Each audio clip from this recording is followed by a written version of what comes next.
A very good afternoon, students.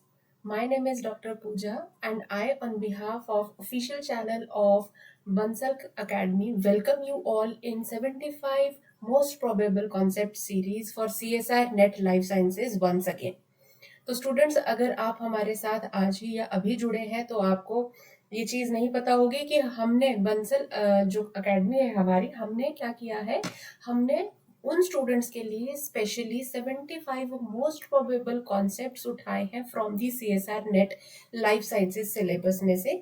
और इस syllabus में से हमने इन 75 जो मोस्ट प्रोबेबल जो कॉन्सेप्ट्स हैं उनको उठा के लेक्चर्स जो है वो वीडियोस के फॉर्म में यहाँ पे आपके सामने डिस्प्ले करेंगे। आपको अच्छे से उन टॉपिक्स के बारे में समझाया जाएगा ताकि पार्ट बी और पार्ट सी में से अगर कोई भी क्वेश्चन इन टॉपिक्स में से पूछा जाए तो at the end we assure you कि आप जो है वो उन टॉपिक्स को बहुत अच्छे से अगर एक बार यहाँ इस प्लेटफॉर्म के थ्रू पढ़ लेंगे, समझ लेंगे, तो हम अश्योर करते हैं कि आपको वो पार्ट बी और पार्ट सी में से क्वेश्चंस अगर पूछे गए, अगर उनमें से क्वेश्चंस आते हैं तो वो आप 101% जो है वो एक्यूरेटली अटेम्प्ट कर पाएंगे।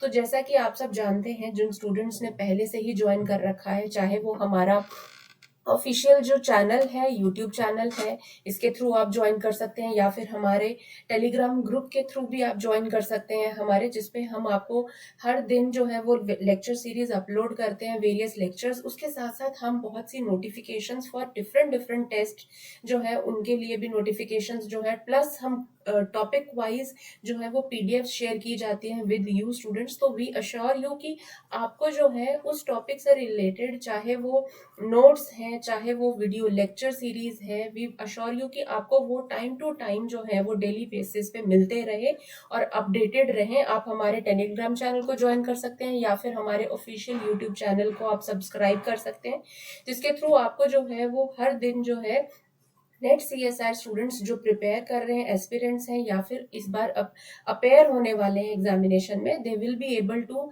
नो कि हाँ जो टॉपिक्स जो उनके रह गए हैं, पेंडिंग टॉपिक्स हैं, तो हमने जो है वो ये जो लेक्चर सीरीज बनाई है ये उन्हीं मोस्ट इंपॉर्टेंट टॉपिक्स को चुन के बनाई है, सो दैट पार्ट बी और पार्ट सी में से अगर इन टॉपिक्स, इन यूनिट्स में से क्वेश्चन पूछा जाए तो you are able to attempt those questions. तो चाहे यूट्यूब चैनल है, चाहे आप हमारी ऑफिशियल वेबसाइट या सो नॉट वेबसाइट बट हमारी ऐप को आप डाउनलोड कर सकते हैं, जिसमें आपको एक बार ऐप डाउनलोड करने के बाद आप उसमें बहुत सी फ्री टेस्ट सर्विसेज जो हैं ये और टेस्ट सीरीज जो है वो विद लाइव स्कोर जो है वो आप ज्वाइन कर सकते हैं, जिससे आपकी खुद की सेल्फ इवेलुएशन बहुत अच्छे से हो जाएगी। अगर कोई टॉपिक आपने प्रिपेयर कर लिया है तो जो फ्री टेस्ट सीरीज इसमें दे रखी है इस ऐप के थ्रू, आपको साथ के साथ ही स्कोर पता चल जाएगा और आपको पता चल जाएगा कि आपका वो टॉपिक कितना वेल प्रिपेयर्ड है। सो बाय दी एंड, जब तक एग्जाम की प्रिपरेशन का टाइम खत्म होके एग्जाम का टाइम आ जाएगा, तब तक वी अश्योर यू कि आपकी तैयारी हर तरीके से पूरी हो जाए। ठीक है, तो आज जो है वो अगर जो स्टूडेंट्स नहीं जानते हैं उनके लिए मैं फिर से रिपीट कर देती हूँ कि हमने जो यूनिट अभी उठाई है वो यूनिट है डेवलपमेंटल बायोलॉजी की। तो developmental biology, as you all know, कि जो नेट CSR लाइफ साइंसेज का सिलेबस है उसमें ये बहुत ही इंपॉर्टेंट यूनिट है और इसमें से बहुत से क्वेश्चंस जो है वो पूछे जाते हैं। एज सच डेवलपमेंटल बायोलॉजी एक बहुत बड़ा यूनिट है, बहुत वास्ट यूनिट है, लेकिन हमने इस सीरीज में, इस कॉन्सेप्ट सीरीज में, हमने डेवलपमेंटल बायोलॉजी में से ही बहुत इंपॉर्टेंट से टॉपिक्स को, यूनिक टॉपिक जिनमें से हर बार क्वेश्चन पूछे जाते हैं, 101% अश्योरिटी है कि क्वेश्चन पूछे ही पूछे जाते हैं, हमने उन यूनिट्स, इस यूनिट में से उन टॉपिक्स को उठाया है और फिर लेक्चर सीरीज को प्रिपेयर किया है। सो अगेन स्टूडेंट्स, मैं आपसे रिक्वेस्ट करती हूँ कि आप हमारे चैनल को सब्सक्राइब करिए सो दैट यू आर, और हाँ, ये नहीं है कि आप सिर्फ ऑनलाइन ही हमारे साथ जुड़ सकते हैं। जिन स्टूडेंट्स को ऑफलाइन ज्वाइन करना है वो जो है वो हमारे बंसल अकेडमी को ऑफलाइन भी ज्वाइन कर सकते हैं और ऑनलाइन भी ज्वाइन कर सकते हैं। तो चलिए स्टूडेंट, स्टार्ट करते हैं अपने नेक्स्ट टॉपिक को। और आज का जो टॉपिक है वो डेवलपमेंटल बायोलॉजी का एक बहुत ही लेंथी, कह सकते हैं बहुत बड़ा टॉपिक है, लेकिन हम क्या करेंगे, इस टॉपिक को हम पार्ट्स में डिवाइड कर देते हैं। तो पार्ट्स में डिवाइड करने का फिर इजी तरीका ये हो जाएगा कि पहले हम थोड़ा सा बेसिक पढ़ लेंगे। एक बार आपको बेसिक बैकग्राउंड उसकी अच्छे से पता चल जाए तो फिर आपको आगे थोड़ा सा, अगर हमने कॉम्प्लेक्सिटी बढ़ा भी दी है, थोड़ा सा उसका जो लेवल अप भी हो गया, तो आपको उसमें कोई दिक्कत नहीं होगी समझने में। ठीक है, तो चलिए स्टूडेंट्स, आज हम जो टॉपिक स्टार्ट करने वाले हैं डेवलपमेंटल बायोलॉजी का, वो है दी ड्रोसोफिला डेवलपमेंट। अगर आपको ध्यान होगा, अगर आपने ऑलरेडी एमएससी कर रखी है तो आपको पता होगा, और स्पेशली जिन्होंने जूलॉजी में एमएससी कर रखी है उनको पता होगा कि ड्रोसोफिला डेवलपमेंट इटसेल्फ बहुत वास्ट, बहुत लेंथी टॉपिक है।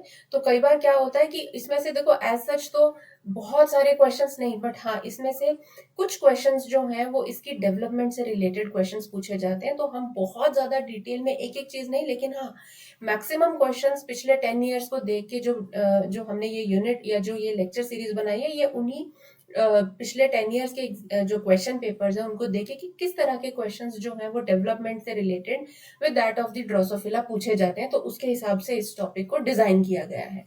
ठीक है, तो चलिए स्टूडेंट्स, हम आज शुरू करने वाले हैं part 1 of the Drosophila development. इसको हमने नाम दिया बेसिक्स ऑफ ड्रोसोफिला डेवलपमेंट। इसमें हम क्या करेंगे, इसमें हम पहले ड्रोसोफिला की थोड़ी सी इंट्रोडक्शन, क्यों इसको एज ए, क्योंकि देखो हमने इससे पहले जो किया था वो सी एलिगेंस किया था। अब सी एलिगेंस में क्या है, थ्रू आउट डेवलपमेंट जो है वो सिलेबस में नहीं है, उसके कुछ पार्ट्स जो हैं वो बहुत इंपॉर्टेंट है, तो हमने वही टॉपिक्स को उठाया था। एक था, हमने वल्वा फॉर्मेशन और एक्सिस फॉर्मेशन, दो टॉपिक्स थे जिनको हमने प्रीवियस लेक्चर्स में कवर कर लिए। सो आज हम जो ड्रोसोफिला है इसकी हम कंप्लीट डेवलपमेंट करेंगे, लेकिन इसको हम कर देंगे पार्ट्स में डिवाइड।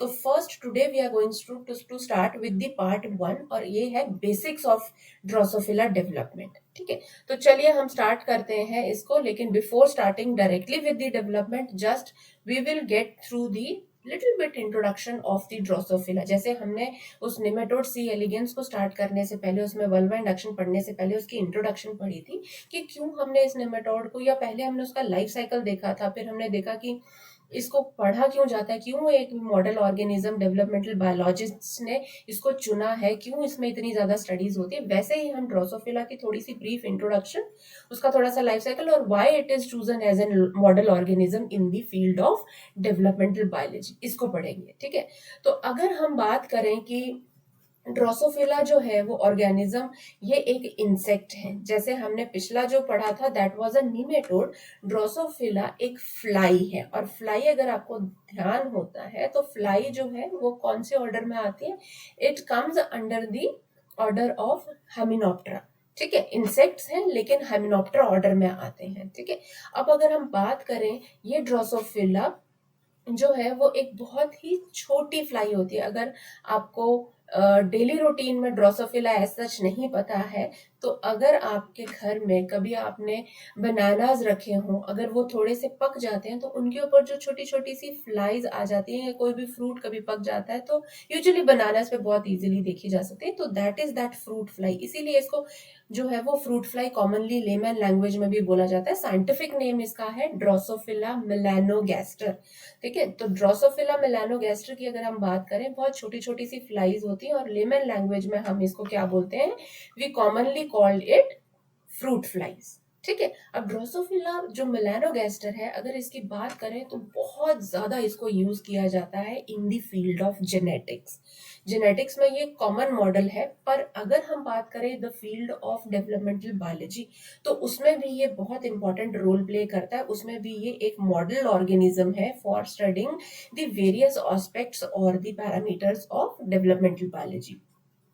अगर हम बात करें इसका यूनिक फीचर क्या है, तो इसका एक सबसे इंपॉर्टेंट यूनिक फीचर क्या है कि जो इस फ्रूट फ्लाई के जो मेल्स हैं, males of this genus, males of the Drosophila melanogaster genus, इनके पास अर्थ में जितने भी ऑर्गेनिज्म हैं उन सब ऑर्गेनिज्म से अगर कंपेयर किया जाए तो सबसे लॉन्गेस्ट स्पर्म सेल होता है। So again a very unique feature, apart from its utilization, apart from इसकी कितनी ज्यादा जरूरत है, क्यों इसको एज अ मॉडल ऑर्गेनिज्म हम स्टडी करते हैं डेवलपमेंटल बायोलॉजी में, उसके अलावा इसका खुद का भी एक यूनिक फीचर है, एंड दैट इज कि इसका जो स्पर्म सेल है वो सबसे बड़ा होता है, वेरी लॉन्ग। ठीक है, उसके अलावा अगर हम बात करें ड्रोसोफिला मेलानोगैस्टर को ही क्यों, और भी तो बहुत छोटे छोटे इंसेक्ट्स हैं, और भी बहुत छोटी जो है वो फ्लाइज होती हैं, तो ड्रोसोफिला मेलानोगैस्टर को ही क्यों चूज किया, तो इसका सबसे बड़ा एक इम्पॉर्टेंट रीजन क्या है, just like that of sea anemone, sorry C elegans जो हमने निमेटोड पढ़ा था, इस ऑर्गेनिज्म को भी बहुत इजीली कल्चर किया जा सकता है, and that too not a single progeny. इसको भी मास में जो है वो कल्चर इसका किया जाता है, छोटे छोटे केज बनाए जाते हैं और उन केज में इसकी प्रोजेनी को अलाउ किया जाता है कि फर्टिलाइज करे, मेल फीमेल फर्टिलाइजेशन होगी और वो उसी में। सबसे बड़ा रीजन तो ये है कि एक छोटा है साइज में, ठीक है, तो हैंडलिंग जो है वो बहुत इजी हो जाती है, बहुत बड़ा स्पेस नहीं चाहिए। दूसरा, अगर इसका जनरेशन टाइम देखें तो बहुत ही छोटा जनरेशन टाइम होता है।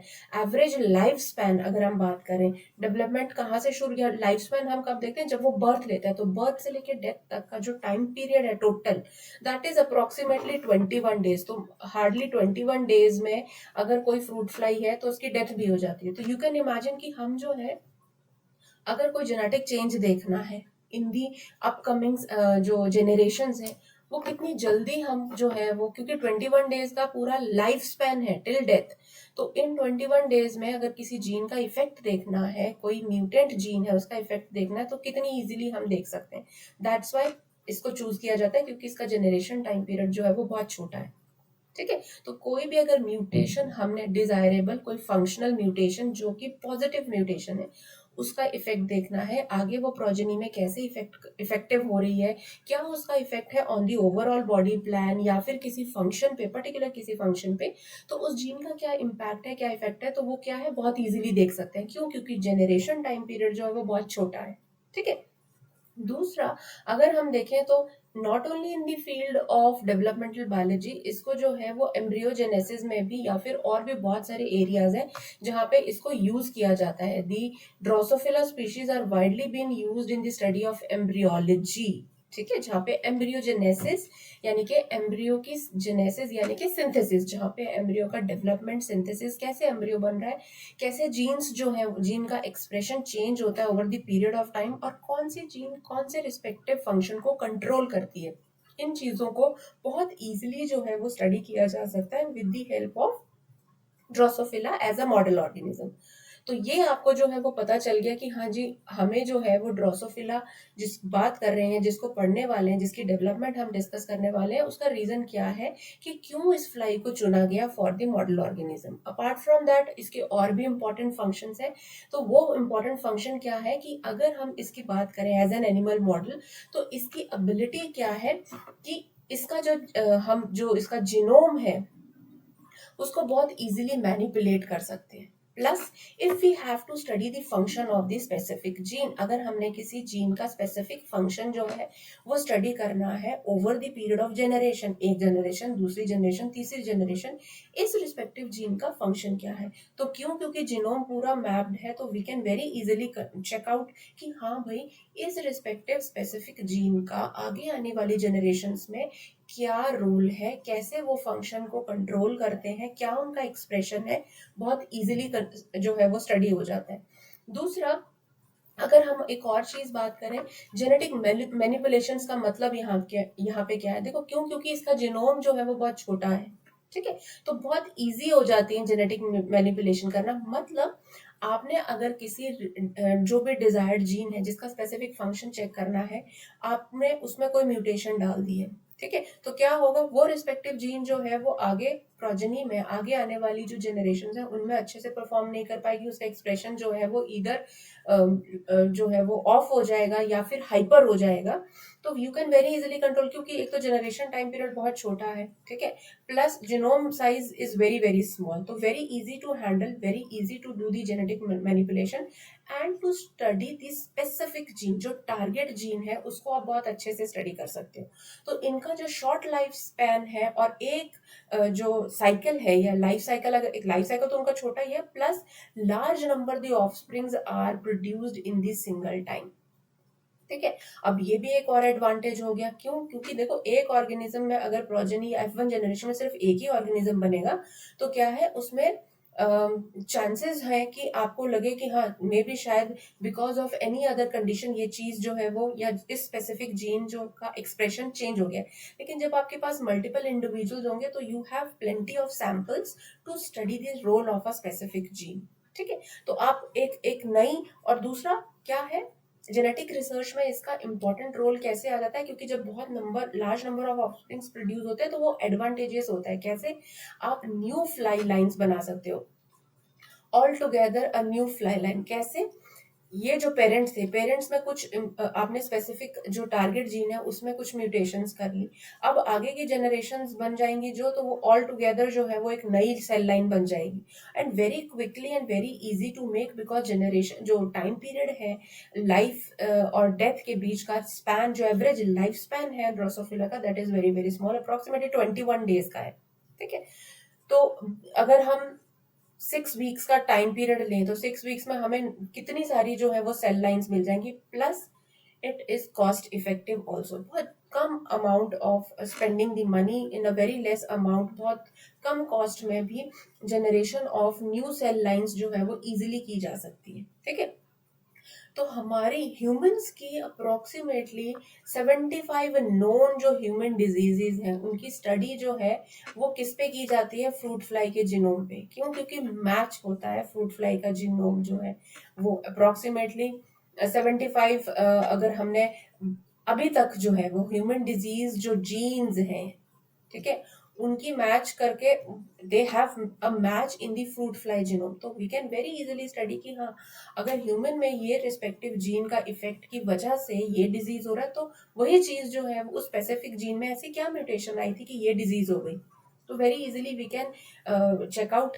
हम एक तो चेक कर सकते हैं स्पेसिफिक जीन की फंक्शनैलिटी को, moreover how to control the effect of that mutated gene, उसके लिए हमें रेमेडीज जो है वो भी जनरेट करने की कैपेबिलिटी मिल जाती है। ठीक है, तो इसमें एक और इम्पॉर्टेंट कंट्रीब्यूशन क्या है? जो पार्किंसंस डिजीज है, ह्यूमन की बहुत एक नर्वस ये जो माल फंक्शनिंग का डिजीज है पार्किंसंस डिजीज, ऐसे पता नहीं कितने ही बहुत सारे ऐसे ह्यूमन डिजीजेस हैं जिनका जिनको स्टडी करने के लिए जेनेटिक मॉडल जो है वो क्या रह चुका है? वो रह चुका है हमारा Drosophila. So you can imagine कि not only in the developmental biology but genetic field में भी ड्रोसोफिला कितना इंपॉर्टेंट रोल जो है वो प्ले करता है। अगर हम बात करें ड्रोसोफिला की डेवलपमेंट की, जो हमारा टॉपिक है, अगर हम इसको देखें तो ड्रोसोफिला की डेवलपमेंट का अगर ओवरव्यू देखें, मैंने आपको पहले बताया कि ये बहुत लेंथी और एक बहुत वास्ट टॉपिक है टू स्टडी। तो यहाँ अगर हम बात करें, वी ऑल नो कि जब भी हम बात करते हैं डेवलपमेंट की, तो डेवलपमेंट से प्रायर दो चीजें जो है वो होती हैं, और वो दो चीजें क्या हैं? मेजरली दो चीजें, वो क्या है? First is fertilization. हमें सबको पता है कि अगर हमने डेवलपमेंट की बात करनी है तो हमें पहले जो गेमीट्स हैं, चाहे वो गेमीट कहाँ से आ रहा है, it is either coming from the male और कमिंग फ्रॉम द फीमेल, पहले ये दोनों के दोनों गेमीट्स आपस में क्या करेंगे? ये दोनों गेमीट्स जो हैं वो फ्यूज करेंगे to form what? To form zygote. ठीक है, once this zygote is formed, तो फिर उसके बाद चलता है second process, and that second process is what? That second process is cleavage. ठीक है, अब क्या है? क्यों? क्योंकि जाइगोट है, यहाँ पे मेल और फीमेल गेमीट को बनाने के बाद ये एक सिंगल सेल बन गया है। Now this single cell has to be converted into a multicellular complete organism. ठीक है, फुल्ली फ्लेश्ड एक फंक्शनल बॉडी बनानी है, मल्टी सेल्यूलर बॉडी बनानी है इसने। तो इसके लिए क्या होगा? इसके लिए हमें क्या चाहिए? मल्टी सेल्यूलर बॉडी अगर उसने बनानी है तो इसके लिए इस जाइगोट को डिवाइड होना पड़ेगा ना, इसकी डिवीजन चाहिए हमें। तो that division is done with the help of, उस डिवीजन को क्या बोला जाता है इन the field of developmental biology? Cleavage.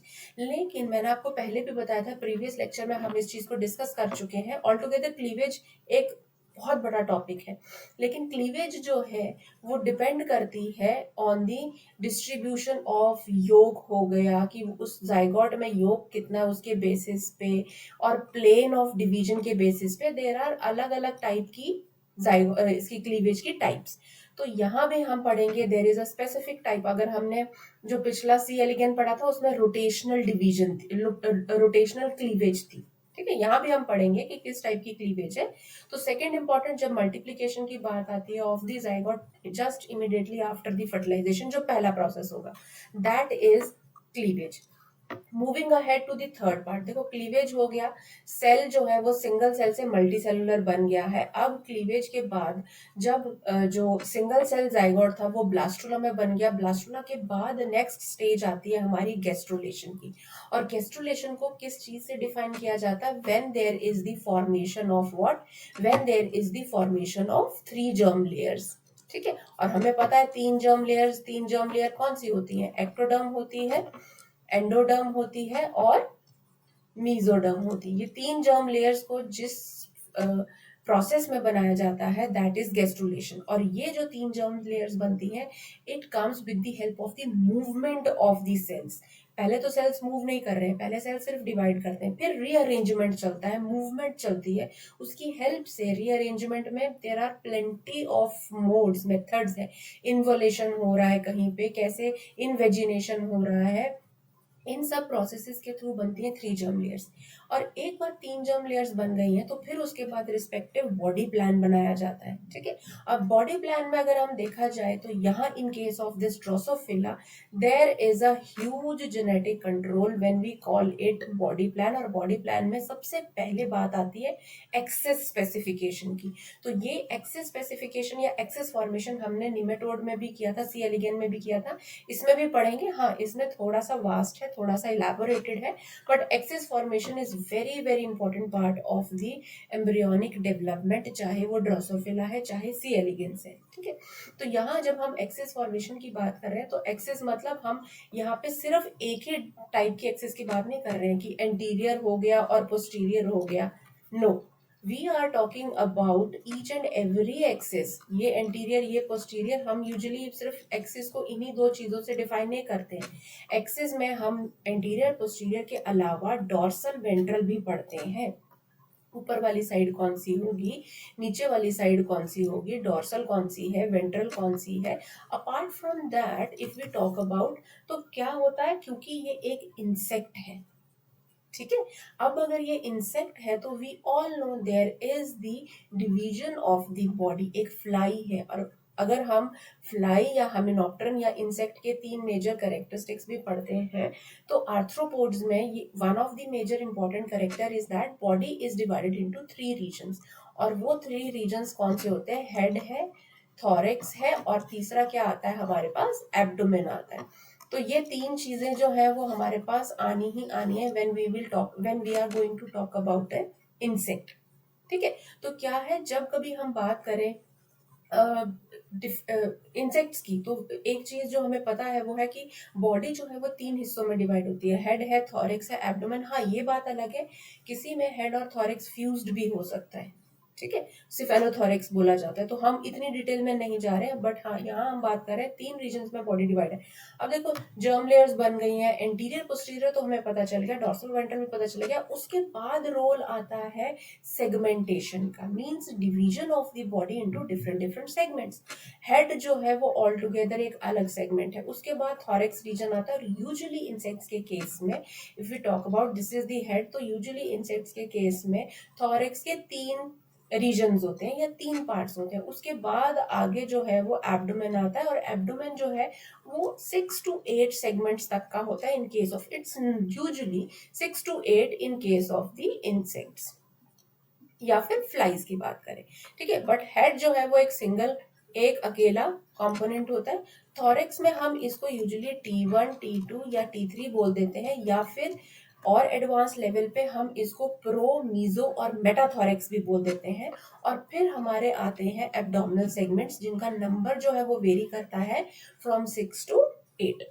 ठीक है, अब यहाँ जब सेगमेंटेशन होनी है बॉडी की, कौन सा पोर्शन हेड बनाएगा, कौन सा पोर्शन थॉरेक्स के 3 रीजन्स बनाएगा, कौन सा पोर्शन एब्डोमेन के सेगमेंट्स बनाएगा, इसके लिए there is a specific set of genes जिनको हम बोलते हैं सेगमेंटल जीन। तो सेगमेंटेशन हो गया, प्लस उसके बाद इसके अलावा और एक सेट ऑफ जीन भी होता है। वैसे तो इसमें और भी बहुत सारे जीन्स हैं, बट हाँ, एंटीरियर पोस्टीरियर को कंट्रोल करने वाला अलग सेट ऑफ जीन है, डॉर्सल वेंट्रल को कंट्रोल करने वाला अलग सेट ऑफ जीन है, सेगमेंट्स या सेगमेंटेशन को कंट्रोल करने वाला अलग जीन है।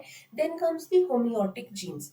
होमियोटिक जीन्स में भी there are plenty of genes which control the spatial arrangement of these different segments. कौन से segment से क्या part, क्योंकि देखो insects के केस में wings हैं, इंसेक्ट्स के केस में लेग्स हैं, कहाँ कौन से रीजन से क्या चीज डेवलप करनी है, हेड में एंटेनास हैं और बहुत सारे माउथ पार्ट्स हैं, ठीक है, तो मैंडिबल्स, मैक्सिले, ठीक है, ये बहुत सारी चीजें हैं, तो वो कहाँ कैसे डिस्ट्रीब्यूशन होना है, हाउ दीज एक्स्ट्रा जो चीजें बन रही हैं on the body, how they are formed, और कौन से सेगमेंट से क्या चीज बनेगी, वो हमें होम्योटिक जीन्स का, या फिर there are plenty of genes in between these axis specification, जो हम वन बाय वन तो नहीं पढ़ेंगे, हाँ हम उन जीन्स को ही उठाएंगे जिनको बहुत इंपॉर्टेंट, जिनका बहुत इंपॉर्टेंट रोल है, क्योंकि सारी जीन्स का रोल जो है वो एक एक करके पढ़ना तो बहुत ही लेंथी हो जाएगा.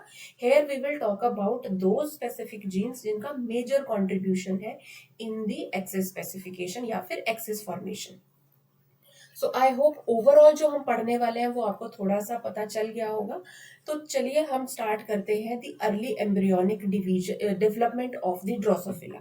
तो अगर हम बात करें ड्रोसोफिला की अर्ली एम्ब्रियोनिक डेवलपमेंट, तो when we talk about this, तो ये एक ऑर्डरली सीक्वेंस है, क्योंकि देखो कोई भी चीज ऐसे नहीं है कि पहले वो होगी उसके बाद वो दूसरी हो जाएगी, नहीं, हैपेजेडली भी नहीं होता है, प्लस ऐसा भी नहीं है कि शफलिंग होती रही, एक बहुत ही सीक्वेंस्ड मैनर में डेवलपमेंट चलती है. ठीक है, हमने बात की अभी, जब हम ओवरव्यू देख रहे हैं तो हमें पता है सबसे पहले फर्टिलाइजेशन ही होगी, फिर क्लीवेज होती है, फिर गैस्ट्रुलेशन होगा, उसके बाद स्पेसिफिकेशन आती है. ठीक है, तो ये जो है हर एक स्टेप, देखो until unless the exact specific set of gene is not formed, तो क्या है, हर चीज का, हर जीन जो है वो हर एक एक्सप्रेशन को कंट्रोल करती है. क्लीवेज हो गया, गैस्ट्रुलेशन हो गया, once the after the gastrulation germ layers बन गई हैं, अब है एक्सेस फॉर्मेशन.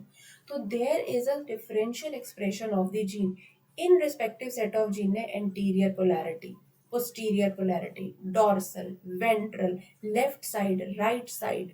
देन इन इसने बनाना है इन्होंने सेगमेंट्स बनाने हैं. अब सेगमेंट्स में भी तीन चीजें आ गई हैं, हेड अलग है, थॉरेक्स अलग है, एब्डोमेन अलग है. तो there is differential expression of the gene. एक ऑर्डरली सीक्वेंस तो है ही, apart from that there is always a different expression of each and every gene controlling different different functions. ठीक है, अब अगर हम बात करें कि जब ड्रोसोफिला की डेवलपमेंट की बात करें, तो हमने इंसेक्ट्स की, अगर आपने जुओलॉजी जो है वो ऑप्ट किया होगा तो आपको पता होगा कि जब हम डेवलपमेंट की बात करते हैं तो depending upon the mode of development, जो टाइप्स हैं डेवलपमेंट की, उनको ब्रॉडली कैटेगराइज किया जाता है अलग अलग डेवलपमेंटल स्टेप्स में या पार्ट्स में या कैटेगरीज में. उनमें से वन ऑफ द कैटेगरी जो है या one of the sub type है, उसको बोलते हैं होलो मेटाबोलस. होलो मेटाबोलस जो है वो क्या है, there is a complete life cycle, या इसमें क्या है, कंप्लीट स्टेजेस आपको जो है वो दिखती हैं. फॉर एग्जांपल इंसेक्ट्स के केस में जो मेजर डिस्टिंक्ट जो लाइफ स्पैन में जो हमें स्टेजेस दिखती हैं या एम्ब्रियोनिक डेवलपमेंट में जो स्टेजेस बनती है till the adult is formed, वो क्या होती हैं, दैट आर, हमें पता है एग से लाइफ साइकिल शुरू होता है. ठीक है, उसके बाद एग जो है वो लार्वा बनेगा. ठीक है, लार्वा आगे क्या बनाता है, प्यूपा. ठीक है, and finally this pupa is converted into adult. इसको एडल्ट या फिर इमेगो बोला जाता है, one and the same thing. ठीक है, तो ये क्या है, जिसमें कंप्लीट लाइफ स्टेजेस आपको देखने को मिलती हैं, egg, larva, pupa and adult. That kind of development is holometabolism, जिसमें ग्रेजुअल मेटामॉर्फोसिस भी वन ऑफ द टाइप है. ये मेटामॉर्फोसिस की स्टेजेस हैं. एग लार्वा में कन्वर्ट हुआ, लार्वा की भी देयर आर, लाइक कई बार ऐसा होता है कि लार्वल स्टेजेस भी होते हैं इन स्टार्स. तो first stage, second stage, third stage, and finally then it is converted into pupa, और प्यूपा से फिर एडल्ट. तो this type of metamorphosis is holometabolous type of metamorphosis. कई इंसेक्ट्स में क्या है, डायरेक्टली एग जो है वो किस में कन्वर्ट होता है, इनटू दी, आपने देखा होगा निम्फ्स, आपने पढ़ा होगा निम्फ्स होते हैं, या फिर निम्फल इन स्टार्स लिखा होता है वहां पे, तो निम्फ्स है या फिर नायड आप वर्ड पढ़ते हो. ठीक है, और वो ये दो स्टेजेस स्किप हो जाते हैं and finally it is converted into an adult. तो इस तरह की आपको मेटामॉर्फोसिस भी देखने को मिलती है बहुत से इंसेक्ट्स में. लेकिन अगर हम एक्सक्लूसिवली ड्रोसोफिला की बात करें तो उसमें होलो मेटाबोलस टाइप ऑफ डेवलपमेंट है. जिसमें आपको एग के बाद की सारी स्टेजेस दिखती हैं। लार्वा भी है, प्यूपा भी है और फाइनली क्या है, एडल्ट भी है। ओके, नेक्स्ट हम देखते हैं व्हाट इज द डिफरेंट। ये हमने जो थोड़ा सा ओवरव्यू लिया है कि वेरियस डेवलपमेंटल लाइफ स्टेजेस हैं उसकी, तो ये जो पीरियड है एम्ब्रियोनिक डेवलपमेंट का वो कहाँ से शुरू होता है, हमें पता है लाइफ कहाँ से शुरू होती है, life starts from the day of fertilization, वहीं से शुरू होती है। वंस द फर्टिलाइजेशन बिगिंस, तो फर्टिलाइजेशन के अप्रोक्सीमेटली एक दिन में, अबाउट अ डे या फिर at the end of the day, वो एम्ब्रियो जो वो हैच हो जाता है एग शेल से बाहर आके क्या बना देता है, लार्वा, द फर्स्ट स्टेज। ठीक है, फिर लार्वा जो है वो पास करेगा फ्रॉम द 3 कंसेक्यूटिव स्टेजेस जिनको हम बोलते हैं लार्वल इंस्टार्स, फर्स्ट सेकंड थर्ड, यानी कि मोल्टिंग होती है उस लार्वा की, जिसमें वो अपनी पुरानी क्यूटिकल को शेड करके थोड़ा सा ग्रो कर जाएगा साइज में और एक नई जो है वो क्यूटिकल को जो है वो जनरेट कर लेता है या डेवलप कर लेता है। ठीक है, तो इस तरह से 3 लार्वल इंस्टार्स के बाद थर्ड लार्वल इंस्टार का जब वो कन्वर्ट हो रहा है तो दैट बिकम्स प्यूपा, वो प्यूपेट कर जाता है, मतलब अपने चारों तरफ जो है वो एक प्यूपेरियम बना देगा या प्यूपल केस बना लेगा। उसके अंदर फिर क्या है, द प्रोसेस ऑफ रीमॉडलिंग चलती है, रेडिकल रीमॉडलिंग, जिसमें क्या है, क्योंकि जैसे ही ये प्यूपेरियम टूटेगा तो फिर क्या है उसके बाद तो भाई क्या होना है, एडल्ट ही निकलना है उसमें से। तो इवेंचुअली अगर हम ओवरऑल पीरियड देखें तो 9 दिन आफ्टर द फर्टिलाइजेशन एक एडल्ट या है एक फ्रूट फ्लाई कंप्लीट एडल्ट जो है वो इमर्ज कर जाता है from the egg. So this starts from day 0। Day 0 कौन सा है, फर्टिलाइजेशन का। डे 0 से लेके अगर हम बात करें डे 9 तक तो 9 दिन लगते हैं, 9 दिन में एक कंप्लीट एडल्ट फ्रूट फ्लाई बन जाती है। ठीक है, लेकिन ये जो प्रोसेस है,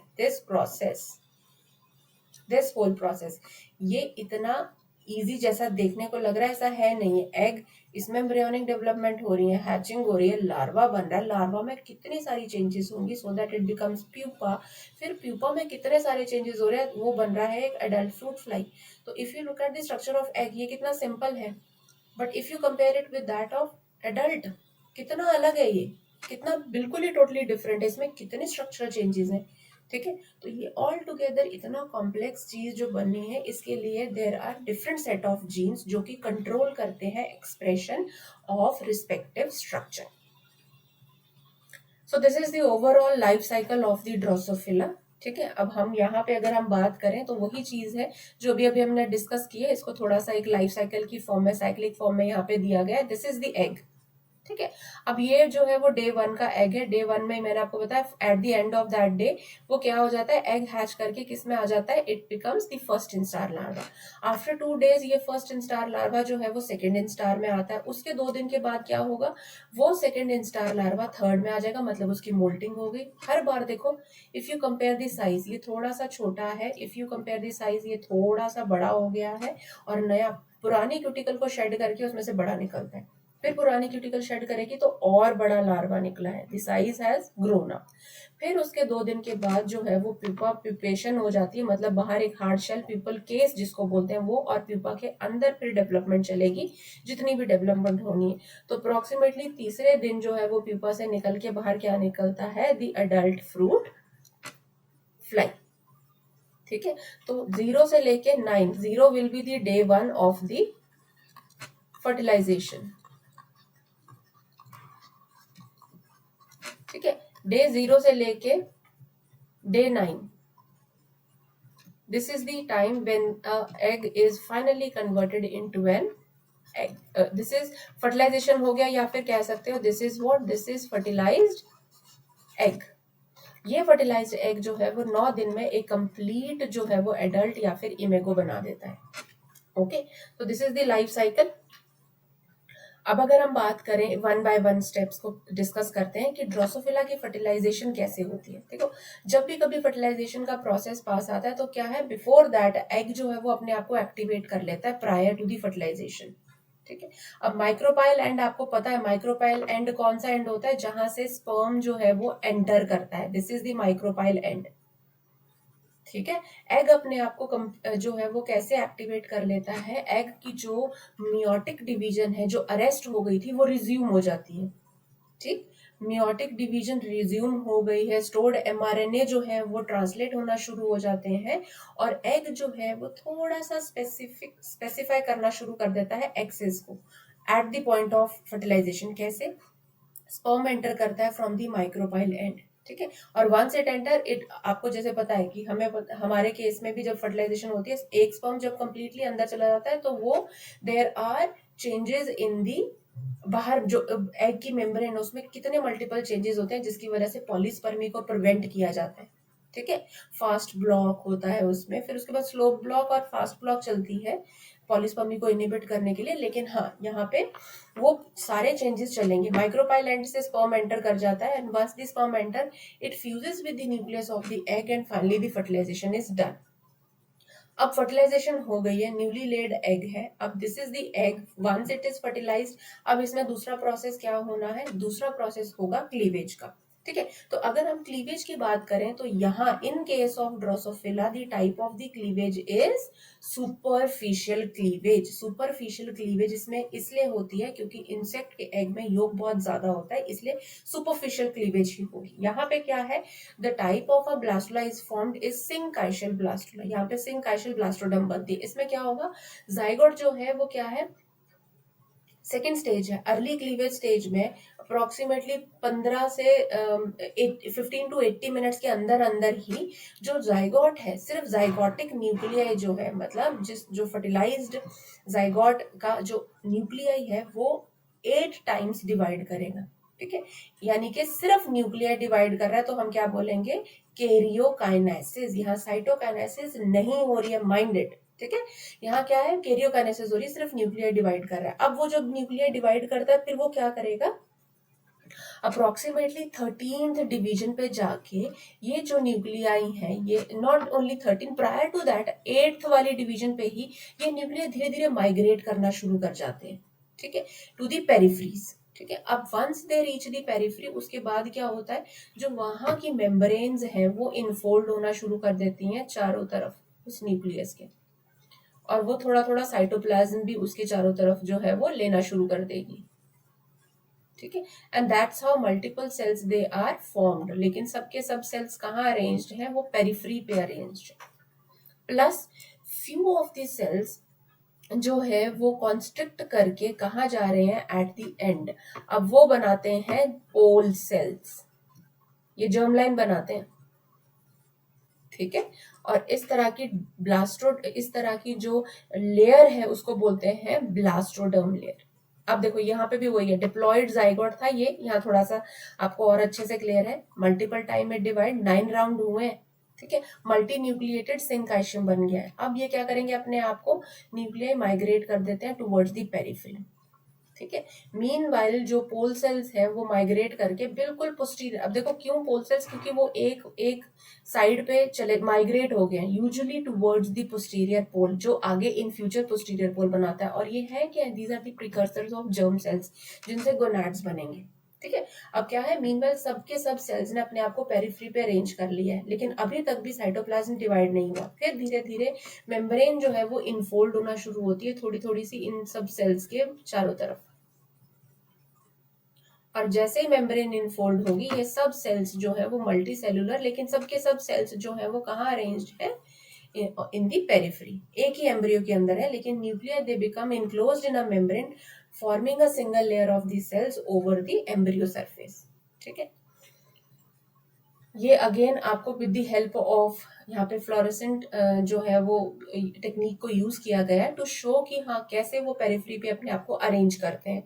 and the pole cells are also shown here. अगर आप यहाँ देखो तो ये नीचे जो दिखाई दे रहे हैं, these are the pole cells, ठीक है।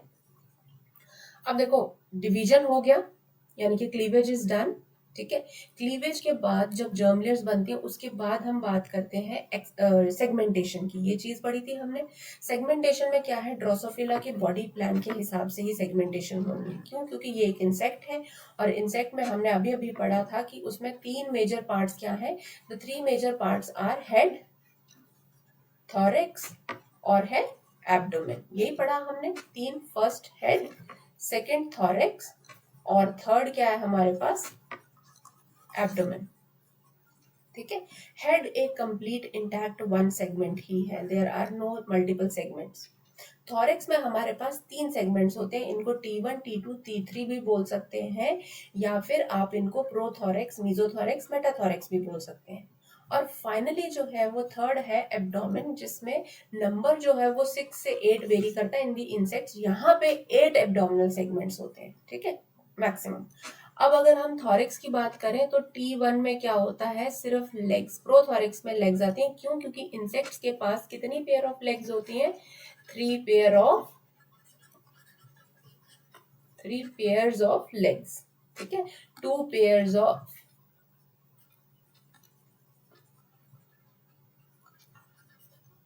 wings,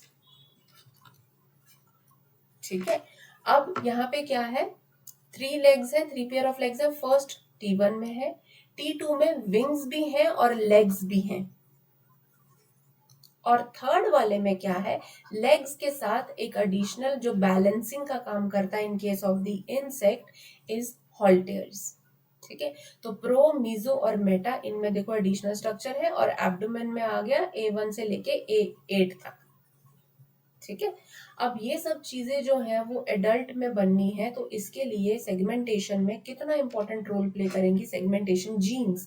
किस सेगमेंट्स, अब हेड है, इटसेल्फ हेड है, अगर हेड की बात करें उसमें आईज, कंपाउंड आईज बननी है, माउथ पार्ट्स बनने हैं, एंटेनास बनने, तो there is huge variety of different different parts in the head region. Thorax में अलग चीज बन रही है ऑल टुगेदर, एंड एब्डोमेन में भी अलग अलग सेगमेंटेशन और प्रोसेसेस चल रहे हैं।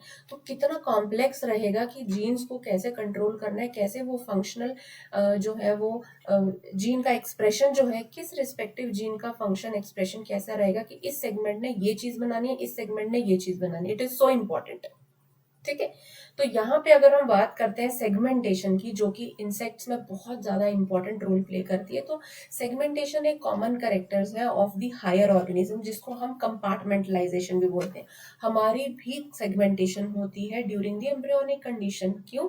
अब क्या है, हेड अलग रीजन है हमारा, थॉरेक्स अलग है, एब्डोमेन अलग है हमारा, जो थाई रीजन या लेग रीजन है that is all together, limbs वाला रीजन ऑल टुगेदर डिफरेंट है, ठीक है। तो सेगमेंटेशन क्या है, कंपार्टमेंटलाइजेशन ऑफ द ऑर्गेनिज्म। इसमें होता क्या है, शुरुआत में जिस टाइम पे डेवलपमेंट चल रही है तब तो मॉर्फोलॉजिकल यूनिट्स जो है वो बनती हैं, लेकिन क्या है वो रेपिटेटिवली डिवाइड करती हैं। उनको क्या बोला जाता है, इन मॉर्फोलॉजिकल यूनिट्स को बोला जाता है सेगमेंट्स या फिर मेटामेयर्स, ठीक है। इनको क्या बोला जाता है, सेगमेंट्स बोला जाता है या फिर मेटामेयर्स बोला जाता है। ड्रोसोफिला के केस में जो 2 डिस्टिंक्ट रजिस्टर्ड जो सेगमेंट्स हैं वो क्या है, एम्ब्रियोनिक पैरासेगमेंटल और लार्वल या फिर एडल्ट जो सेगमेंटल रीजन्स हैं। ये जो पैरासेगमेंट्स हैं ये क्या है, ये पैरासेगमेंट्स बन रहे हैं, देखो एंटीरियर रीजन के लिए या हेड रीजन की बात करें तो उसमें मैक्सिला, मैंडिबल, लेबियल, ये सेगमेंट्स हैं। कंपार्टमेंट्स जो है वो अलग अलग बन रहे हैं। देन पैरासेगमेंट्स की बात की जाती है तो 1, 2 और 3, लेकिन उसके साथ ही थोरेसिक रीजन भी स्टार्ट हो रहा है। तो पैरासेगमेंट्स और कंपार्टमेंट्स एंड दी सेगमेंट्स, ये 3 इंपॉर्टेंट पार्ट्स हैं ऑफ दी सेगमेंटेशन प्रोसेस के, जिसमें क्या है, देखो ब्रॉडली किस में डिवाइड हो गया, हेड, थॉरेक्स और एब्डोमेन। लेकिन if we talk about single abdomen, तो एब्डोमेन में भी फर्दर बाइफ्रिकेशन हो रही है भाई, थॉरेक्स में भी फर्दर बाइफ्रिकेशन है, हेड में भी फर्दर कंपार्टमेंटलाइजेशन है, मैक्सिला, मैंडिबल्स, लेबियल पैल्प्स अलग अलग, लेबियल रीजन, तो दोज आर पैरासेगमेंट्स, ठीक है। सेगमेंट्स, पैरासेगमेंट्स कह लो, कंपार्टमेंट्स कह लो। So this is again the arrangement of a Drosophila larva, जिसमें कि क्या है, there is the segmentation हो चुका है। anterior regions आपको बहुत clearly यहाँ show किया हुआ है, which is the anterior region, which will be the posterior part, dorsal कौन सा है, ventral कौन सा है, ये सब axis हैं, ठीक है। thorax region कहाँ पे आ रहा है, abdominal region कहाँ पे आ रहा है, this is the adult, and ये क्या है, सब segments है।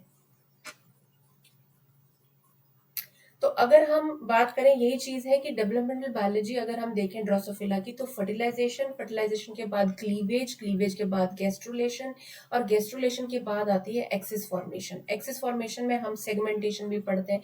एक्सिस फॉर्मेशन में यूजुअली हम बात करते हैं एंटीरियर पोस्टीरियर साइड की। सेगमेंटेशन में हम क्या बात करेंगे, सेगमेंट्स की फॉर्मेशन और पैरा सेगमेंट्स की फॉर्मेशन। उसके बाद हम बात करेंगे कि ये सेगमेंट्स और पैरा सेगमेंट्स का स्पेसिफिक फंक्शन क्या है, ठीक है। And finally we talk about the generation of dorsal and ventral polarity, ठीक। तो ये जो चीजें हैं, इन सब को कंट्रोल करने के लिए देयर आर स्पेसिफिक जीन्स। तो हम सबसे पहले जिसकी बात करने वाले वो है axis specification of the Drosophila. तो जब हम बात करते हैं एक्सिस की, तो there are three group of genes which control the axis formation या axis specification in case of the Drosophila। कौन कौन सी है वो? सबसे पहले हमारे पास है मैटरनल जीन, नाम है ब्रॉड कैटेगरी। सेकंड है हमारे पास सेगमेंटेशन जीन्स या जिनको जाइगोटिक जीन्स भी बोलते हैं।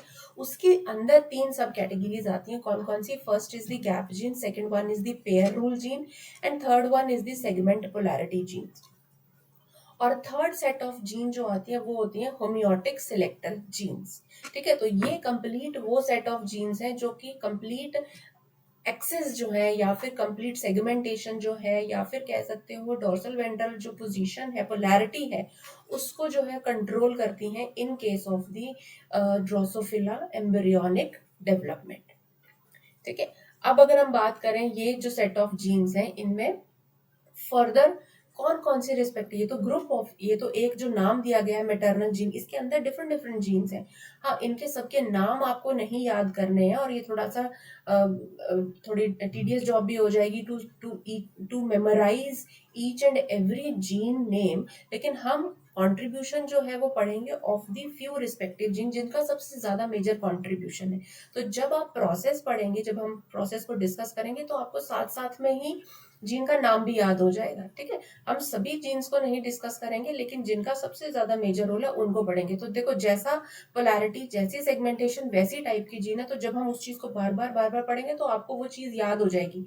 हाँ, अगर मैटरनल जीन है, कौन सी दो जीन है जिनका, तो यूजुअली हम मैटरनल जीन में चार सब कैटेगरीज या चार सब टाइप की जीन्स पढ़ते हैं: बाइकॉइड, हंचबैक, नैनोज और caudal. Then gap genes, pair rule genes और सेगमेंट पोलैरिटी जीन। ये जो चीज हमने अभी पढ़ी, जो तीन टाइप की जीन्स हम जिनकी बात करते हैं, गैप, पेयर रूल और सेगमेंट पोलैरिटी जीन्स, इनकी बात हम अभी अभी कर रहे थे। तो ये वाली जो जीन्स हैं, ये क्या कर रही हैं? These genes are controlling the segmentation process को, sorry not segmentation but we can say the हाँ, सेगमेंटेशन भी कह सकते हैं, या फिर ये जाइगोटिक जीन्स हैं बेसिकली, जो कि अलग अलग सेगमेंट्स में क्या क्या चीज को स्पेसिफाई करना है, किस रिस्पेक्टिव सेगमेंट में क्या चीज बनेगी, उनको कंट्रोल करेंगी। तो गैप जीन्स में हमारी क्या आ रही है? Kruppel, knirps, giant, hunchback and tailless, ठीक है। Then if we talk about the pair rule gene, pair rule gene में hairy, even skipped, runt, fushi tarazu, odd skipped, sloppy paired and paired, ये सेट ऑफ जीन्स आती हैं। Then if we talk about the segment polarity group of gene, उसमें कौन कौन सी आती हैं? Wingless, cubitus interruptus, patched, engrailed, hedgehog and armadillo. ये सेट ऑफ जीन आ गए हमारे किस कैटेगरी में? सेगमेंट पोलैरिटी जीन में। देन जो लास्ट वाला सेट ऑफ जीन था वो था थर्ड, जिसमें आ रही थी homeotic selector genes. Homeotic selector gene में हमारे पास जो जीन्स आती हैं वो है labial, antennapedia, sex combs reduced, deformed gene, proboscipedia, ultrabithorax, abdominal A and abdominal B. ये होमियोटिक सिलेक्टर जीन की कैटेगरी में आती हैं, ये रिस्पेक्टिव सेट ऑफ जीन्स, ठीक है।